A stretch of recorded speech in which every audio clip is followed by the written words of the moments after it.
News ꯄꯥꯎꯗ ꯃꯤꯠꯌꯦꯡ ꯇꯥꯕꯤꯔꯤꯕꯁꯤꯡꯕꯨ ꯑꯍꯥꯟꯕ ꯃꯛꯇꯗ ꯅꯣꯡꯃꯥꯏꯊꯦꯝ ꯀꯨꯟꯖꯁꯣꯏꯅ ꯇꯔꯥꯝꯅ ꯑꯣꯛꯆꯕꯣꯏꯅ ꯈꯨꯔꯨꯝꯖꯔꯤ ꯉꯁꯤꯒꯤ ꯃꯔꯨꯑꯣꯏꯕ ꯄꯥꯎꯗ ꯅꯤꯌꯝ ꯌꯥꯎꯗꯅ ꯊꯕꯛ ꯑꯃꯠꯇ ꯇꯧꯕ ꯌꯥꯗꯦ ꯅꯤꯌꯝ ꯉꯥꯛꯅ ꯊꯕꯛ ꯇꯧꯕ ꯃꯊꯧ ꯇꯥꯏ ꯍꯥꯏꯅ ꯃꯅꯤꯄꯨꯔ ꯍ꯭ꯌꯨꯃꯦꯟ ꯔꯥꯏꯠꯁ ꯀꯃꯤꯁꯟꯒꯤ ꯀꯥꯡꯖꯝ ꯈꯥꯒꯦꯟꯗ꯭ꯔꯅ ꯍꯥꯏꯈ꯭ꯔꯦ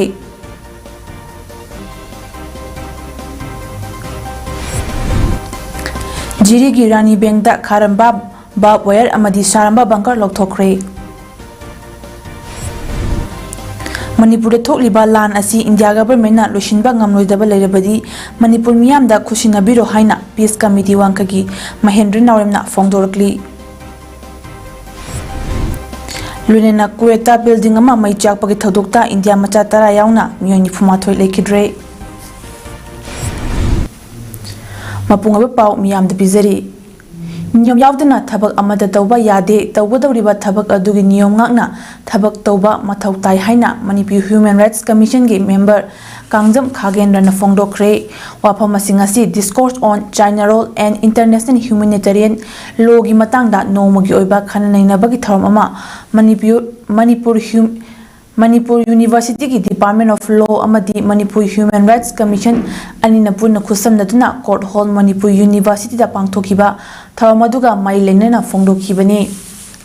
ꯊꯧꯔꯝ ꯑꯗꯨꯗ ꯃꯅꯤꯄꯨꯔ ꯍ꯭ꯌꯨꯃꯦꯟ ꯔꯥꯏꯠꯁ ꯀꯃꯤꯁꯟꯒꯤ ꯃꯦꯝꯕꯔ ꯀꯥꯡꯖꯝ ꯈꯥꯒꯦꯟꯗ꯭ꯔꯅ ꯆꯤꯐ ꯒꯦꯁꯠ ꯃꯅꯤꯄꯨꯔ ꯌꯨꯅꯤꯚꯔꯁꯤꯇꯤꯒꯤ ꯚꯥꯏꯁ ꯆꯥꯟꯁꯦꯂꯔ ꯄ꯭ꯔꯣꯐꯦꯁꯔ ꯑꯦꯟ ꯂꯣꯀꯦꯟꯗ꯭ꯔꯅ ꯄ꯭ꯔꯁꯤꯗꯦꯟꯠ ꯃꯅꯤꯄꯨꯔ ꯍ꯭ꯌꯨꯃꯦꯟ ꯔꯥꯏꯠꯁ ꯀꯃꯤꯁꯟꯒꯤ ꯍꯦꯗ ꯑꯣꯐ ꯏꯟꯚꯦꯁꯇꯤꯒꯦꯁꯟ ꯗꯤꯚꯤꯖꯟ ꯃꯃꯇꯥ ꯋꯥꯍꯦꯡꯕꯝ ꯃꯅꯤꯄꯨꯔ ꯌꯨꯅꯤꯚꯔꯁꯤꯇꯤꯒꯤ ꯁ꯭ꯀꯨꯜ ꯑꯣꯐ ꯁꯣꯁꯤꯌꯦꯜ ꯁꯥꯏꯟꯁꯦꯁꯀꯤ ꯗꯤꯟ ꯄ꯭ꯔꯣꯐꯦꯁꯔ ꯇꯤ.ꯑꯩꯆ. ꯄꯨꯔꯅꯤꯃꯥ ꯑꯃꯗꯤ ꯌꯨꯅꯤꯚꯔꯁꯤꯇꯤ ꯑꯁꯤꯃꯛꯀꯤ ꯗꯤꯄꯥꯔꯠꯃꯦꯟꯠ ꯑꯣꯐ ꯂꯣꯒꯤ ꯍꯦꯗ ꯗꯥꯛꯇꯔ ꯌꯨꯝꯅꯥꯝ ꯄ꯭ꯔꯦꯃꯥꯅꯟꯗꯅ ꯒꯦꯁꯠ ꯑꯣꯐ ꯑꯣꯅꯔ ꯑꯣꯏꯅ ꯁꯔꯨꯛ ꯌꯥꯈꯤ ꯈꯟꯅ ꯅꯩꯅꯕ ꯑꯗꯨ ꯁꯦꯁꯟ ꯑꯅꯤ ꯊꯣꯛꯅ ꯈꯥꯏꯗꯣꯛꯈꯤ ꯑꯍꯥꯟꯕ ꯁꯦꯁꯟꯗ ꯃꯅꯤꯄꯨꯔ ꯌꯨꯅꯤꯚꯔꯁꯤꯇꯤꯒꯤ ꯗꯤꯄꯥꯔꯠꯃꯦꯟꯠ ꯑꯣꯐ ꯂꯣꯒꯤ ꯍꯦꯗ ꯗꯥꯛꯇꯔ ꯌꯨꯝꯅꯥꯝ ꯄ꯭ꯔꯦꯃꯥꯅꯟꯗꯅ ꯃꯣꯗꯔꯦꯇꯔ ꯑꯣꯏꯅ ꯑꯃꯗꯤ MHRCꯒꯤ ꯂꯣ ꯑꯣꯐꯤꯁꯔ ꯋꯥꯔꯦꯞꯄꯝ ꯕꯁꯟꯇꯀꯨꯃꯥꯔ LMS ꯂꯣ ꯀꯣꯂꯦꯖꯀꯤ ꯄ꯭ꯔꯤꯟꯁꯤꯄꯜ ꯄ꯭ꯔꯣꯐꯦꯁꯔ ꯑꯦꯟ ꯄ꯭ꯔꯃꯣꯗ ꯑꯃꯗꯤ Imphal review of arts and ꯄꯣꯂꯤꯇꯤꯛꯁꯀꯤ ꯏꯗꯤꯇꯔ ꯄ꯭ꯔꯗꯤꯞ ꯍꯥꯟꯖꯧꯕꯝꯅ ꯔꯤꯁꯣꯔꯁ ꯄꯔꯁꯟ ꯑꯣꯏꯅ ꯁꯔꯨꯛ ꯌꯥꯈꯤꯕꯒ ꯂꯣꯏꯅꯅ ꯑꯅꯤꯁꯨꯕ ꯁꯦꯁꯟꯗ MUꯒꯤ ꯗꯤꯄꯥꯔꯠꯃꯦꯟꯠ ꯑꯣꯐ ꯑꯦꯟꯊ꯭ꯔꯣꯄꯣꯂꯣꯖꯤꯒꯤ ꯄ꯭ꯔꯣꯐꯦꯁꯔ MC ꯑꯔꯨꯟꯅ ꯃꯣꯗꯔꯦꯇꯔ ꯑꯣꯏꯅ ꯑꯃꯗꯤ ꯏꯟꯗꯤꯔꯥ ꯒꯥꯟꯙꯤ ꯅꯦꯁꯅꯦꯜ ꯇ꯭ꯔꯥꯏꯕꯦꯜ ꯌꯨꯅꯤꯚꯔꯁꯤꯇꯤꯒꯤ faculty doctor Homen Thangjam international peace and social ꯑꯦꯗꯚꯥꯟꯁꯃꯦꯟꯠꯒꯤ ꯋꯥꯔꯀꯤꯡ ꯄ꯭ꯔꯦꯁꯤꯗꯦꯟꯠ ꯈꯨꯔꯥꯏꯖꯝ ꯑꯊꯧꯕ MUꯒꯤ ꯗꯤꯄꯥꯔꯠꯃꯦꯟꯠ ꯑꯣꯐ ꯂꯣꯒꯤ assistant professor doctor Sapam Dilip Kumar ꯑꯃꯗꯤ ꯗꯤꯄꯥꯔꯠꯃꯦꯟꯠ ꯑꯁꯤꯃꯛꯀꯤ ꯍꯦꯗ ꯗꯥꯛꯇꯔ ꯌꯨꯝꯅꯥꯝ ꯄ꯭ꯔꯦꯃꯥꯅꯟꯗꯅ ꯔꯤꯁꯣꯔꯁ ꯄꯔꯁꯟ ꯑꯣꯏꯅ ꯇꯣꯉꯥꯟ ꯇꯣꯉꯥꯟꯕ ꯍꯤꯔꯝꯁꯤꯡ ꯄꯨꯈꯠꯇꯨꯅ ꯃꯥꯒꯤ ꯃꯣꯠ ꯐꯣꯡꯗꯣꯛꯅꯗꯨꯅ ꯈꯟꯅ ꯅꯩꯅꯈꯤ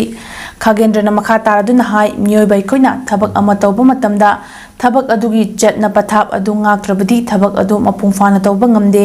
ꯆꯠꯅ ꯄꯊꯥꯞ ꯑꯗꯨꯗ ꯄꯤꯔꯤꯕ ꯃꯍꯥꯛꯀꯤ ꯆꯠꯅ ꯀꯥꯡꯂꯣꯟ ꯑꯗꯨ ꯅꯤꯡꯊꯤꯅ ꯆꯠꯂꯕꯗꯤ ꯊꯕꯛ ꯈꯨꯗꯤꯡꯃꯛ ꯂꯥꯏꯅ ꯄꯥꯡꯊꯣꯛꯄ ꯉꯝꯃꯤ ꯊꯕꯛ ꯑꯃ ꯇꯧꯕ ꯃꯇꯝꯗ ꯅꯤꯌꯝ ꯌꯥꯎꯗꯅ ꯊꯕꯛ ꯇꯧꯕ ꯌꯥꯗꯦ ꯇꯧꯒꯗꯧꯔꯤꯕ ꯊꯕꯛ ꯑꯗꯨꯒꯤ ꯅꯤꯌꯝ ꯉꯥꯛꯅ ꯊꯕꯛ ꯇꯧꯕ ꯇꯥꯏ ꯅꯤꯌꯝ ꯈꯪꯗꯅ ꯊꯕꯛ ꯇꯧꯕꯅ ꯊꯣꯛꯍꯟꯅꯤꯡꯗꯕ ꯊꯧꯗꯣꯛ ꯀꯌꯥ ꯊꯣꯛꯂꯛꯂꯤ ꯏꯟꯗꯤꯌꯥꯒꯤ ꯀꯟꯁꯇꯤꯇ꯭ꯌꯨꯁꯟꯗ ꯌꯥꯎꯔꯤꯕ ꯆꯠꯅ ꯄꯊꯥꯞ ꯑꯁꯤ ꯉꯥꯛꯇ꯭ꯔꯕꯗꯤ ꯉꯁꯤ ꯀꯔꯤ ꯑꯣꯏꯔꯛꯀꯅꯤ ꯈꯪꯕ ꯉꯝꯗꯦ ꯃꯩꯇꯩꯒꯤ ꯄꯨꯌꯥꯗ ꯆꯥꯏꯅꯥ ꯔꯣꯜꯒꯤ ꯃꯇꯥꯡꯗ ꯃꯌꯦꯛ ꯁꯦꯡꯅ ꯏꯔꯝꯗꯨꯅ ꯊꯝꯕ ꯑꯁꯤ ꯃꯥꯂꯦꯝꯒꯤ ꯃꯐꯝ ꯈꯨꯗꯤꯡꯃꯛꯇ ꯑꯩꯈꯣꯏꯒꯤ ꯑꯣꯏꯕ ꯆꯠꯅ ꯄꯊꯥꯞ ꯂꯩꯖꯕ ꯐꯨꯔꯨꯞ ꯑꯃ ꯑꯣꯏꯅ ꯆꯥꯎꯊꯣꯛꯅꯤꯡꯉꯥꯏ ꯑꯣꯏ ꯑꯃꯗꯤ ꯉꯁꯤꯒꯤ ꯈꯟꯅ ꯅꯩꯅꯕꯒꯤ ꯊꯧꯔꯝ ꯑꯁꯤꯗ ꯃꯅꯤꯄꯨꯔꯒꯤ ꯄꯨꯋꯥꯔꯤꯗ ꯏꯗꯨꯅ ꯊꯝꯂꯝꯕ ꯆꯥꯏꯅꯥ ꯔꯣꯜ ꯑꯁꯤꯒꯤ ꯆꯠꯅ ꯀꯥꯡꯂꯣꯟꯕꯨ ꯅꯩꯅꯕ ꯍꯥꯏꯕꯁꯤ ꯌꯥꯝꯅ ꯑꯐꯕ ꯈꯣꯡꯊꯥꯡꯅꯤ ꯍꯧꯖꯤꯛ ꯃꯅꯤꯄꯨꯔꯗ ꯊꯣꯛꯂꯤꯕ ꯆꯍꯤ ꯍꯦꯜꯂꯛꯂꯕ ꯏꯔꯥꯡ ꯑꯁꯤ ꯂꯣꯏꯁꯤꯟꯒꯦ ꯍꯥꯏꯔꯕꯗꯤ ꯃꯌꯥꯝ ꯄꯨꯟꯅ ꯈꯟꯅ ꯅꯩꯅꯕ ꯑꯃ ꯃꯊꯧ ꯇꯥꯏ ꯀꯔꯤꯒꯨꯝꯕ ꯄ꯭ꯔꯣꯕ꯭ꯂꯦꯝ ꯑꯃ ꯊꯣꯛꯂꯕꯗꯤ ꯄ꯭ꯔꯣꯕ꯭ꯂꯦꯝ ꯑꯗꯨ ꯆꯥꯎꯊꯣꯛꯇ꯭ꯔꯤꯉꯩꯗ ꯂꯣꯏꯁꯤꯟꯅꯕ ꯍꯣꯠꯅꯒꯗꯕꯅꯤ ꯀꯔꯤꯒꯨꯝꯕ ꯄ꯭ꯔꯣꯕ꯭ꯂꯦꯝ ꯑꯗꯨ ꯆꯥꯎꯊꯣꯔꯛꯄ ꯇꯥꯔꯕꯗꯤ ꯂꯣꯏꯁꯤꯟꯕ ꯋꯥꯒꯅꯤ ꯍꯥꯏꯅꯁꯨ ꯐꯣꯡꯗꯣꯛꯈꯤ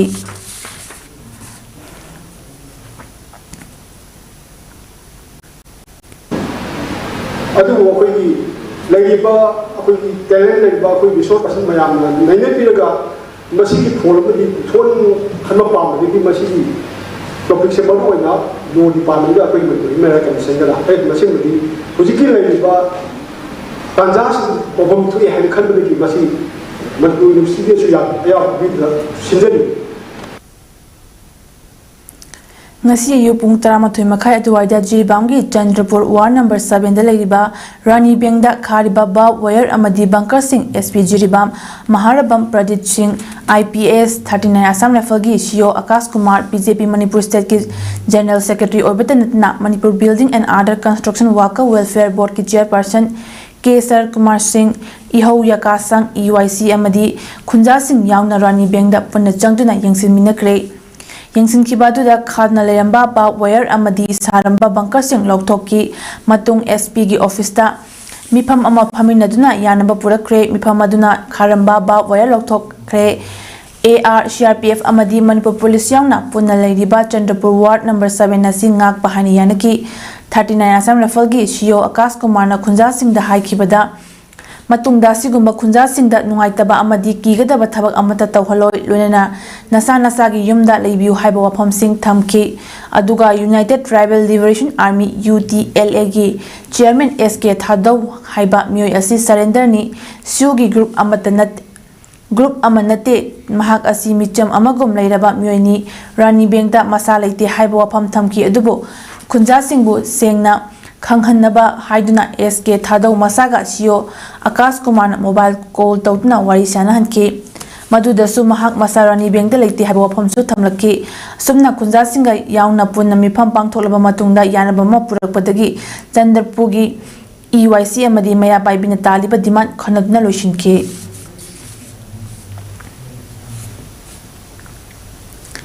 Bengali Singna Maitaida Poche Yonde Haibagi video Kra Viral Oibagi Nungaitabadagi Ngasi Pung Tara Taba Matamda Bengali Dukan Pamba Myo Yankaironga Lonena Jakurador GPG Pradanga BBK Police Station da Osina Chair Lauduna Meeting Amafamki Meeting Duga Dukan Pamba Kangbuna BBK Osi Mafamda Thamba Jati Khuding Makna Dukanda Poche Lay Balakpada Aikoi Pidaba Laite Jap Manana Maitei Singda Su Poche Dum Yoli Dukangi Poche Maitei de Yonde Haibasi Koni Yaningde Osigi Maikidagi Press Note Amatoga Masi Aramba Pauni Masigumba Boro Bekrada Laite Haina Singdok Pinaba request Tauki Karigumba Viral Jatliba Wafam Masi Singdok Trabadi Bengali Dukandar Singna Dukantong Longani Haibagi Wafam Osigida Thamki Thasiki Tang Taruki Numidang Pong Manga Duaida Kukini Chingnabasingna Mihati Nahato Pikraba Jiribangi Soro Atingbi Kunaudagi Soibam Sharat Kumar Singh Saihum Fumanga Apopale Kidraba S. Babahal Singhi Thaudoki Matung Tarakpata Jiribangi Kun Kaya Mainetum Takraba Matung Tang Tareki Nungtilda Chandrapur Ward number 7 da Raniveng Kun Haibam Pamaduda Nomekap Nakiba Louthokhre Badagi Khunja Singh Aki Ekang Oibana Ahing Nungtil Tumna Dana Lainingai Marak Asida Chandrapur Ward number 7 dagi Raniveng Mission Compound Fauduna IB Laikai Asigi Inter-Village Road Asigi Raniveng da AR na BarbWire Mpham Kayada Thamjin Kibana Maram Oiraga Raniveng Asida Laiba Mite Imung Ahum Haibadi K. Chandrababu Athopam Betho Devi Amadi Konjangbam Ibetoi Devi Changbada AR na psychologically Kihanbagi Thabak Torokpadagi Ihau Yakasang Lo Sang Club EYC Chandrapur Maya Paibi Amadi Lekagi Ahalaman Singh Yauna Ngarang Mipam Ama JS Apabi Singh Yumda Pangthokna Warep Kya Louthokhre Warep Singh Adudi Jiribam da Irang Thorok Libasi da AR na Chandrapur gi Khunja Singh da Aki Tujung Pi Libasi da Khudakta Handokadabani AR na BarbWire Kharibasi Louthokhadabani Raniveng asida lariba Maitegi Imung Singh Changba Amadi Leibada Ayet Apan Piroidabani Atuba Matamda Raniveng asida lariba AR si Louthoktuna State Force Natraga Toba Central Force Ama Thambigadabani Amasung Raniveng asida Shu Taunariba United Tribal Liberation Army UTLA gi Chairman SK Thadau Laiba si Atuba Matamda Thambidaba Haiba Warep Singh Kaya Lauki Lunana Memorandum Amaso Manipur Chief Minister Local MLA DC Amadi BJP Manipur State ki General Secretary Oibetanatana Manipur Building and Other Construction Worker Welfare Board ki Chairperson K. Kumar Singh da Pishin Bahaina Warep Lauki Warep ki Matung ina ngarang atingbada BJP ki General Secretary Oibetanatana Manipur Building and Other Construction Worker Welfare Board ki Chairperson K. Kumar Singh da Memorandum Ama EYC ki President and Ibungo Singh na Kosinaki Khunja Singh Yauna Unabadu da K. Kumar Singh na Tuba Matamda Thabakta Oina Onthoknaba Honajagi Haiba Wapam Singh Fongdoklaki Ngasi Ayukta BarbWire Singh Louthokhlamni Hai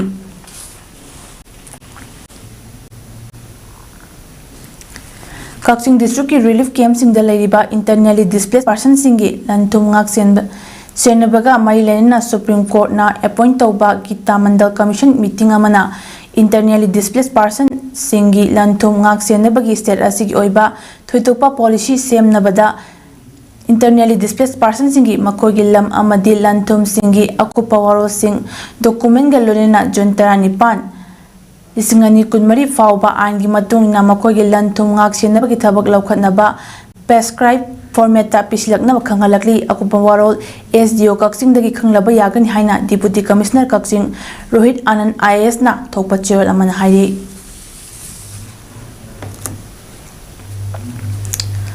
ngasi Jiribam gi Babu Parada leba RK Sanatombi Vidyalaya School gi Management Committee School gi staff amadi non teaching staff singna paisa khadna Jiribam da lanjelakna relief camp hangduna leba mafam singda koina chatuna numit khuding gi sizinaba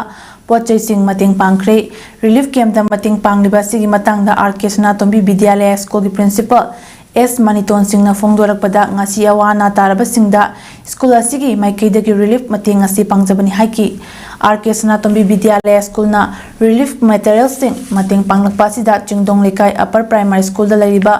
relief camp asigi convener H Gaurbadon na hai asumna awaba taraba matamda RK Sanatombi Vidyalaya School gi staff amadi non teaching staff sing relief materials sing mating pangbirakpa si yamna haraujai amadi thakapa phongdoksari haiki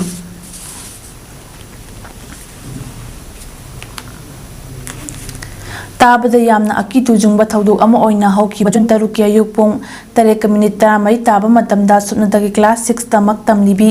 school चटकिबी Sapam जेनिका देवी चही 13 कौबी नुपी मचा अमाबु सापम साबा लेकागी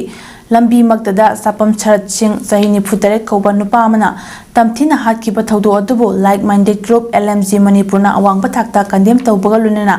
awabata horiba imung asida ngasi ayu group asigi mihut kangbu ama chatna aza thaksing amadi sel oina lupalising ahungi mating pangkhre group asigi vice president chingtham jibanlata amadi brojen thongam anina luchingduna chatkiba ngasi tengbang khongsit aduda group asigi secretary Ojit Chorokhaibam publicity secretary Rakesh Naurem finance secretary Kunjesor Mangsatabam assistant secretary Surendra Ningomba Ramesor Ilangbam executive member Brela Salam Amadi Sobita Maibam PK Huirongbam Boinau Maibam na chingba maroiba member kya su saruk yakhe Tingbang khongchara duga mailena group asigi secretary Ojit Chorokhaibam na phongdokhibada aikoi mioiba amaga gi marakta mihathi na hatpagi thawong chatharakpasi yamna laibak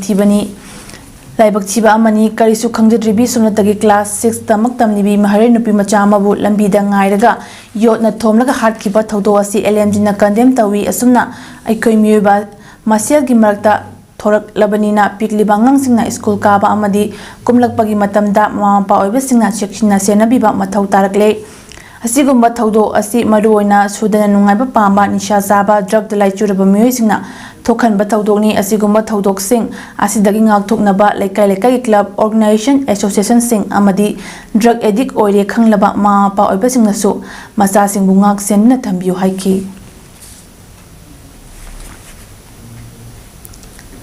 Manipur da thokliba lan asi India government na loisinba ngamloidaba oirabadi Manipur gi miyamda khusinabiro haina peace committee wangkai kendro gi convener Mahendra Naurem na phongdokhre ngasi wangkai soibam lekai da leiba Wall United Club ta pangthokiba pawgi mifam amada wafam ase phongdokladuna Mahendra na hai Manipur da hokiba chahigi me homdagi hauduna koki militants na makoki tonganba administration ama semnaba honabada maitei furupta akanba mongda landaduna micham miyam kaya hatkhiba amadi yum kaya mai thadna miyam leifam chafang khangdana wana khangliba si India lengangna ngasi fawba thokliba lana sigi waroshin ama purakpa ngamdaba haibasi laibak thibani India government amadi Manipur government lana sigi waroshin purakpa ngamloidaba lairabadi Manipur gi miyam da sinabiro miyam changduna leibak asingak cherage noma kangduna thokliba lana sina miyam awaba phibam amada lairingai cherak asida ikhang khanghaudana Jiribamda maitei furuk ki mioi amabo minungsi leitana koki militant singna tamthina hatok phibata natana yum kaya mai thadna manghan takhanduna awaba chaitheng piriba asigi yengduna peace committee wangkai kendruna tha asigi konma thoida Jiribam chatuna Jiribamgi miyam nawaba tariba asigi yengduna angamba mateng pangnabagi sem saba loire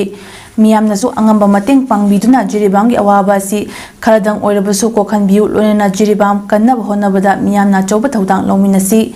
amadi Manipur lengaknasu Jiribamda thokliba irang asi atuba matamda loishinbiu Manipur thokliba irang asida India lengakna irang asi loishinge khanbagi mahutta koki militants singda mateng pangduna maitei furupu lamda masidagi marufangna mothatnaba hotnarabra haina chingnadaba ngamde amadi irang thokpham mafamsingdagi miyam atop mafamda puthokliba asi tawbiganu mafam aduda ahenba security force thambiduna miyam mafam aduda lehenbiu madunatana mafam adudagi miyam hongdokhiba haibasi mafam adubu atoba furuk amana lawshinaba hotnabada hena khudongchaba pinaba honabani haina so phongdokhi लेरिबा इरेसा सिंसु ngak sin bada yaw no boi dong da koi khongchat ni chat ka dori se hari ba khongchat sida manipur da leiriba koi praja section puna mangna this committee da mateng pangbiu amasung jiri bam chat ka da khongchat lili game sing ada pangai ni sin naw sing mapam da koi na pangja dori ba senkhai sida manipur gi praja puna mangna saruk ya biu haiduna press ki khuthang da aina yam nol chana haijani mi kumataba yumlakta bom langsinduna pokhai hankiba thaudopu yaningdi haina Dharmalaya Social Welfare Center apunba maya pai biluki member hidang mayum ongbi suchitran phongdorakle ngasi Imphal East District manung chenba Brahmapur Nahabam Dharmalaya Social Welfare Center apunba maya pai bilup na senduna Brahmapur Nahabam basketball ground wakar khongjang chathakre yaningda phongdopagi wakar mifam aduda sarok yakibi hidang mayum ongbi suchitran phongdokhibada ngarang numidang pung 8 khar helakpa duwaida sakangdaba muisingna Dr. Mayang Lambam Biramanigi yumda bom langsanduna pokhayan khiba thaudo adu yaningdi haujik leibaga si tangdu leita daba febam amada lariba matam asida ekoi makhol tabada miyam kinabana leifam khangdana leribani febam asida bom langsanduna aki khang thokan basi tawbiga no bom ani langsinbada ama pokhadna gari ama maina chaki amadi bom amana pokhadna tadna leramba thengna khibani bom pokhai pamadu da pikli bangang anisu sanaduna leribani karigumba laibak thiba thirabadi asiana asopan yarumgani mi kunga taba yumlakta sigumba bom langsinbagi thaudo asi tawbiganu thaudo asi kanana karigidamak tawribano haiba miyamna sengdopi au haiki asimbakse yamna aikoi charang larba matam ama oiribani ahoba makhol ama tabada kadaidano kanana tawribano karino haidana mihun chonglarba matam asida aikhoisu ikhang khanglaudana adugumba khonjen tabada chenchalaga aikoi yengjarubani aduga aikoina changaga yenguba matamdadi hairiba mayang lamba biramni hairiba usugi hanagi president oiramba nupa adugi mayumda kada bomlang chalakpani haibasi aikoi hana khamjade tasengna makidi bomlang chalakpani haibasi aikoi last ta khangakpani ai samaksu mai kanba yaujari matamadu da grenade se ai imang makta da lerambani hana koi di kadugi petrol na maram oiraga sagla iboi khangui phayabi ke la aba matam da phayabi ke na tung halakpa matam da makhong na thengba da thenglarpani grenade am pokhai hauda base adu na mana thenga kat e grenade ni mayam hanto o haidan to matam da ai koi sibana ba khangdan haibadi mi aje sining da ba kobani na loina chenthok narakpani adu kan da koi grenade ni khangkibani matam Dr. Amit Kumar gi yumda bom longsilambagi thawong akamamongda condemn tawi achumbagi damak oirbusu hingsa tawbadi aranba thawongni miyam khamtengna wanaringai chirakta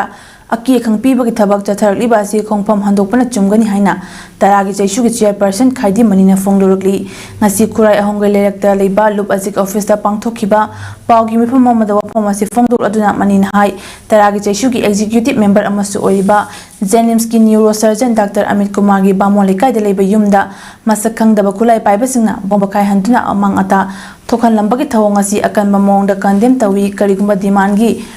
oirabasu bom langsinbagi thawong asidi aranbani achumbagi bu oirabasu aranbagi bu oirabasu hingsa tathaba haibasidi aranba thawongni tha 16 shuraklaba state asigi irang asina miyoi kya lanjena duna lamdam asigi miyam kham thengna wana ringai chirakta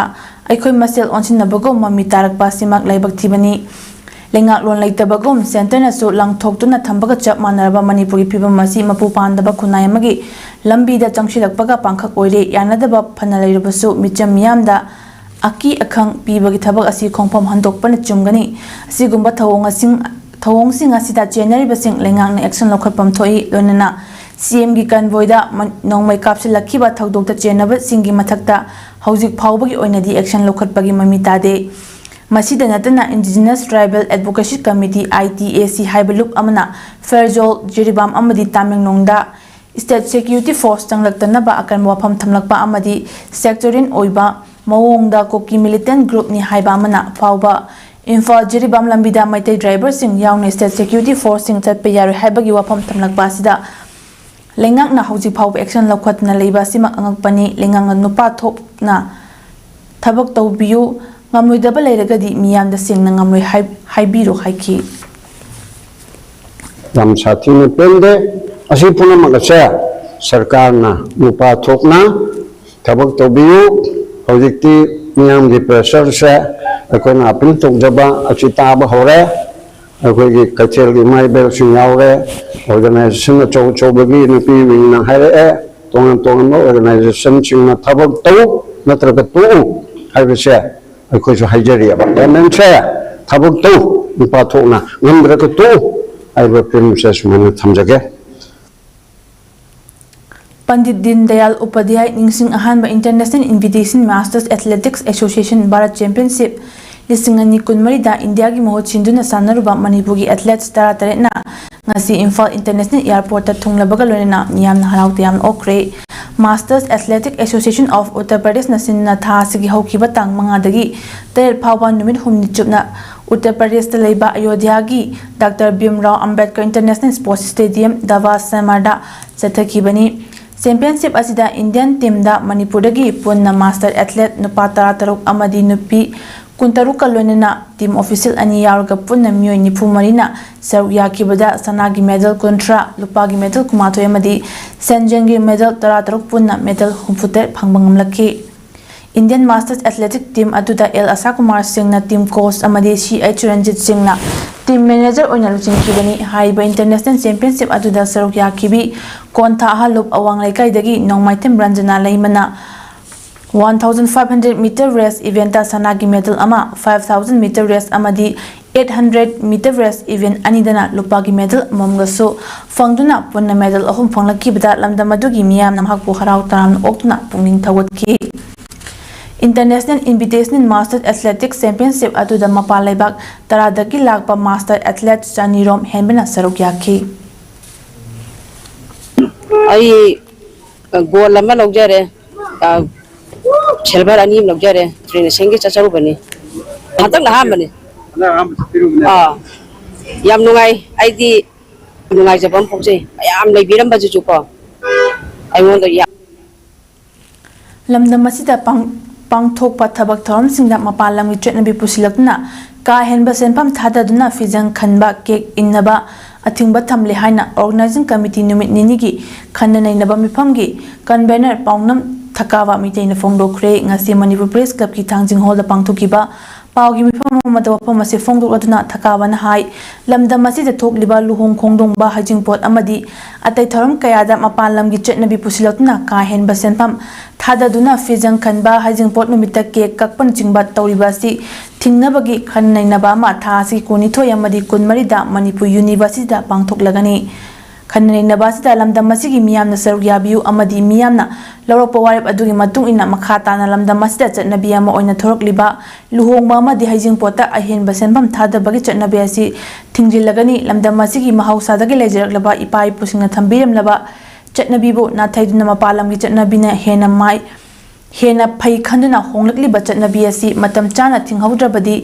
lamdam masigi chatnabi nomagi mutkiba yai matamgi matung ina ahongba kaya laklabasu aikogi chatnabi kaukthokpadi nangani maramadna Manipur leibiriba miyamna ahongba asibo thingna bhotnaram liba wamana changhilam liba khongjang asida aikoi punna karamba mawngda sagot kadagi haibadugi khanna naba sida miyamna saruk yabiu amadi mating pangbiu haina appeal tarakli thongthage akon lai pa tang puni kun ku workshop sidati akoi nak mari lai na pa nak kung si jaba lamdam sida le minari bisna khudimna akoi matam sana forum si mangku pa matam da satya pa yamna ba akoi MU di new lecture policy da lakyu haibasi manga akoi apun bagi committee sigi convener ko koina ai yam da appeal tawjari ha ko thongthage Ngasi fawba Jiribamda Jiribamgi District Hospital ni han leiribasi Kharamba makhalda leiriba hospital no haibagi confusion ama leiribasi leitanaba wafam kaya All Jiribam United Club Association azuka gi president MI Paksana fongdorakli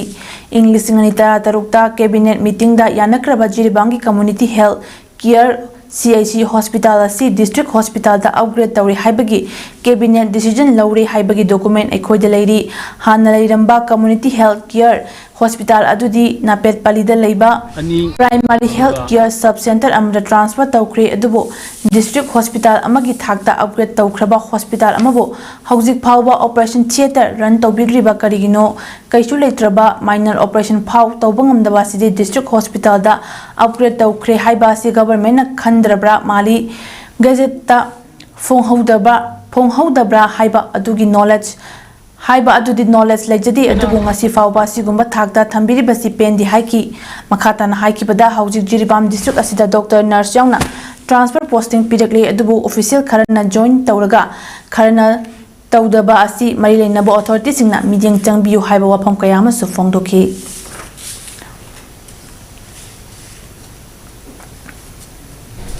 hojik hainariba tongan ba magi interest da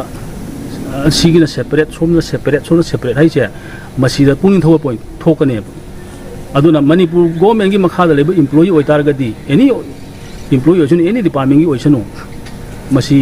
magi khudakta join tawba tabani maduda join tawdaba targadi government su madu khudakta action lawgadabane Tamenglong subdivision gi manung chanalariba bamgajang gauba khul amagi IBR lambi koilas black topping tawriba mawng asibu khunja amadi village authority singna pendaba phongdorakli atuba matamda maileinaba authority singna miyang changbinaba ningchinglakli bamgajang village authority gi secretary kaichamlung konmaina haikibada Tamenglong dagi khongsang taba lambi dagi bamgajang khun changadawriba inter village road IBR approximate 14 km muksang ba lambi asi PMGSY gi scheme makhada chahi ahongi mamangdagi surakhibani adubu thabak asi ngasi phawba loishindana layakli amasung hauji lambi asi gi portion kharada black topping tawriba asi yamna quality yaudaba black topping tawramba asi thengnabadagi neighboring village sing amadi Bamgaijang village authority singna lambi asida suriba contractor singbu pendaba phongdorakli makhatana lambi asi quality maintain naina thabak subiu natrabadi atopa mongda agitation changnakpa yai haina pawdamlakli amadi atuba matamda mijing changbiduna yengchinbinaba mailinaba authority sing da appeal tarakli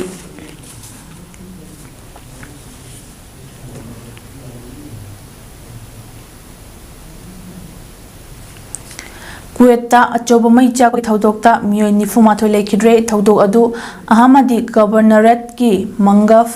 block ta leiba mathon taruk wangba building amata thokibani lekhidaba singi manungda Indian tara yauri hairi ICU da thamdiba mioi taram nithoi gi manungda kela macha manga su yauri building adu commercial area gi manakta leibani sinmi chamanga marfu tara manga leibani maduda Kerala Tamil Nadu amasung North India dagi mioi singlei building adu NBTC group kini Mapuna Malayali businessman KG Abraham ni hari NBTC gi supermarket ta thabak tawbasing su building adu leibani Kuwait ki deputy prime minister Fahad Yusuf Al Sabana mafam adu chatna yengsinki amadi thaudo adu gi maramda police inquiry tawnaba order su thoki thijinba adu lojiba phawba building mapu madu dalaibasing adu fajinna thamnaba sohaiki maralaibasing action lawnaba Kuwait municipality amasung public authority da khanganki residential building amada mi kahena thamjili haibaga loina madu ain thugaibani haiki maichakpa adu local time da ngasi ayu pung 3 tabda thokibani hairi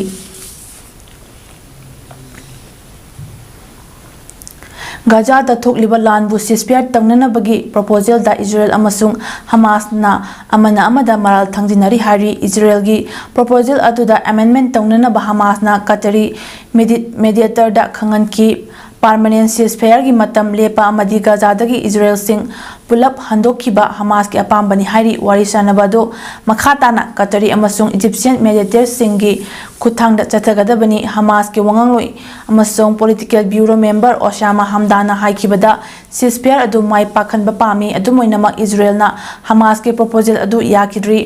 amaromda Hamas na su hostage deal adu yadri hostage deal adu US President Biden gi proposal ni hairi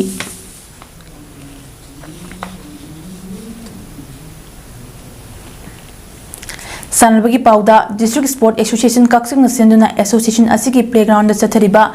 Kunmathoi Suba KSS Lehau Devi Memorial Super Division League Lisingani Kunmarigi ngasi sanaki ba match ani gi ahanba ground da LYA Wanguna LMLCC Langmaidongbo Panjal ahum ani da thoikre LYA की पांजल सिंधु jersey number 10 P Gautam ना minute मारी jersey number 13 L Hemson ना minute निफुतरुक अमादी minute मरफुगा हापा मिनट मंगादा चनकी LMLCC की पांजल सिंधुना jersey number 10 E Virendra Kumar ना मिनट हुमफुमाथोय जर्सी नंबर 16 L सुभाष ना मिनट मरफुगा हापा मिनट अमदा चनकी बनी लीग असिगी ngasi सानकीबा अनिसुबा ग्राउंड की मैच तना KMSWC कैरकना उपसा मांतक पो पांजल अहोम अमद थोइख्रे मैच असिगी अहानब पांजल दो उपसा मांतक की jersey number 9 E Joy Kishan ना मिनट तानिथोय चनकी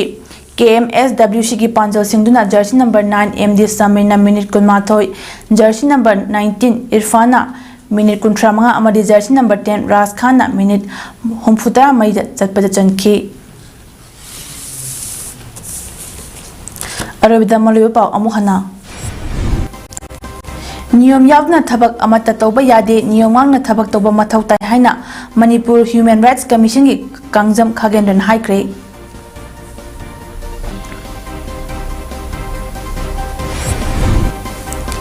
जिरी गिरानी बेंगदा खारंबा BarbWire अमदी शारंबा बंकर लौथोख्रे मणिपुर थोकलिबा लान असी इंडिया गवर्नमेंट ना लुशिनबा ngamloidaba lairabadi मणिपुर मियामदा खुसिनबिरो हाइना पीस कमिटी वांखगी महेंद्र नौरमना फोंगदोरकली लोनेना कुएता बिल्डिंग अमा मई चाकपगी थौदोकता इंडिया मसा तरा यावना मियोय निफुमाथोय लेखिद्रे ngasiगदी इमेज पाउदम पिजबा matang asda लोशिनजरी मियंग ताबिरबसिंगबो अमकना खुरुमजरी।